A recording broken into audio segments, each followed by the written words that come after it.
ọmọ yín fún mi àràgbà ló ń sọ̀rọ̀ ẹ máa wo Bisi Ológe show correct ètò ni ó ládùn ó dẹ̀ lóyin tẹ́ bá ti ń wò ó Olúwa máa bùkún yín. mo ní àyè báwa táyé wá ṣe o bàbá àyè báwa táyé wá ṣe o ìwọ̀n lọ́lọ́run lókè lẹ́dùnmáre ọlọ́run ayé òjòwò tètè bá wa ṣe o ní Nàìjíríà àyè bá wa táyé wa ṣe o. ẹ máa wo Bisi Ológe show.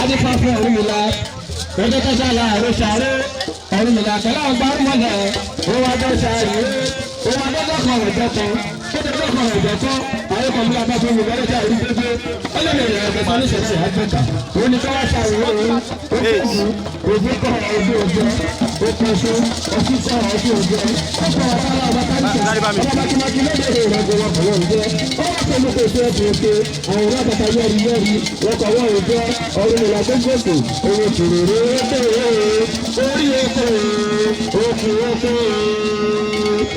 orí oko òkú oko ẹ̀sìn tuntun àtọ̀rọ̀ àti ayé orí oko òkú oko. Ìgbà onílé onílé mo jùbà o onílé ilé jùbà lọ́dọ̀ ìgbà mo sáré ọ̀rọ̀ ìgbà onílé ìgbà onílé onílé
Thanks for watching this video. Please don't forget to click on subscribe button.